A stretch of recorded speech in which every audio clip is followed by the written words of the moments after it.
Hello. As of June 10th, Brazilian protesters in the city of Rio de Janeiro and São Paulo have carried out rallies in protest of the rise in bus fare, which went up by 20 cents. Such protests have continued until today, at the time of the recording of this video on June 14th. You may not have heard of this, that with Turkey and Syria's uprising, it is difficult to keep track with everything that goes on in the world. And eventually, international news outlets might report on what is happening down here. They might do so the same way the national media is doing it now. They might portray the protesters as criminals and vandals and delinquents. It is of extreme importance that the truth reaches you before they do.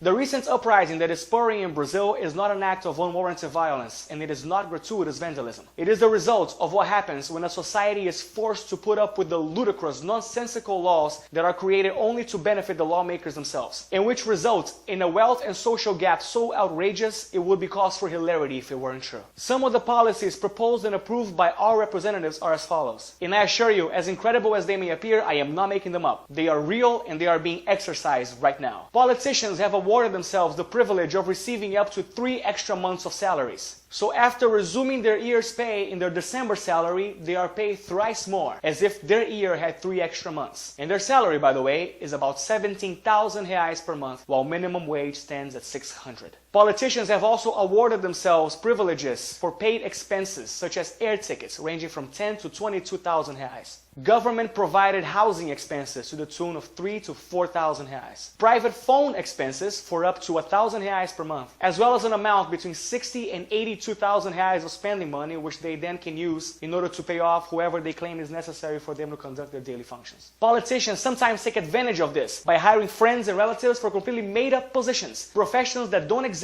just so they can give them free money for nothing. And once again, while all these things are happening, minimum wage stands at around 600 reais. Politicians couldn't care less about their constituents down here. And this complete disregard for their constituents has resulted in some deplorable situations in health, in safety, in education. It's common to have hospitals that look like war zones, with patients lying about in the hallways instead of in a gurney. Or to have a patient who is in critical condition but is told by the hospital staff to which he goes that the hospital is full, and then being given the order to ride alone by bus, public transportation, to another one. Here, the country that brags about how well prepared and how advanced it is to host the World Cup has such deplorable and horrible and sad education conditions that people have just given up on it. Keeping in mind that a politician here earns 17,000 reais, can you imagine how much the salary of a teacher would be?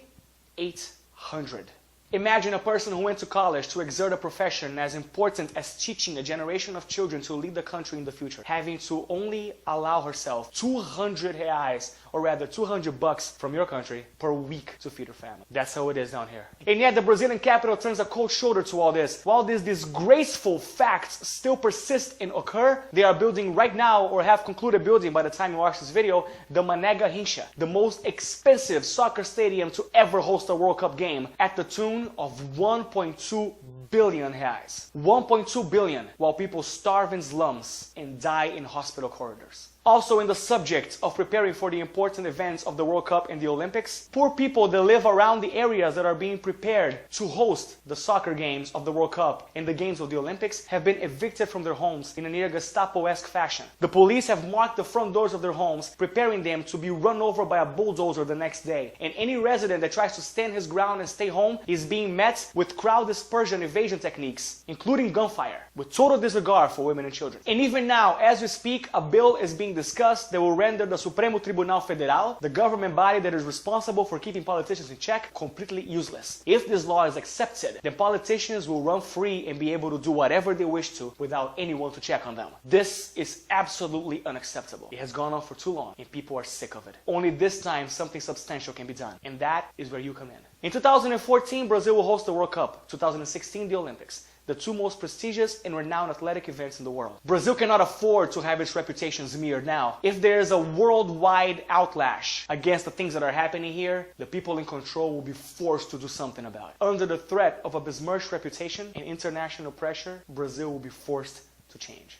We're not asking you to do too much. Just please post something about the facts we have just told you in your Facebook wall or Twitter feed. Also, if you want to research in the internet to see if what I'm saying is true, go ahead and do so. As well as the recent riots that are happening in Brazil, in the cities of Rio de Janeiro and São Paulo, you can research them as well and talk about them. Write about them in your Facebook wall and your Twitter feed, along with the hashtag #ChangeBrazil. Then tell your friends about this video and share it. Continue sharing it on Facebook, on the Facebook wall and the Twitter feed. In fact, I would like to beckon every vlogger that exists in Brazil that may see this video, and by extension every vlogger in the world that sees this video, to talk about these issues. You don't have to talk about this video in particular or talk about me or the channel if you research whichever it is, but please make some noise about what is going on down here. If you wish to help spread the hashtag below, feel free, it would be awesome, but if not, whatever. Just please make some noise. Something great might be happening here now. Please make it so that we don't let this moment pass us by.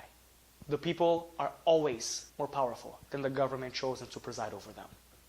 Always. Thank you, and please help us.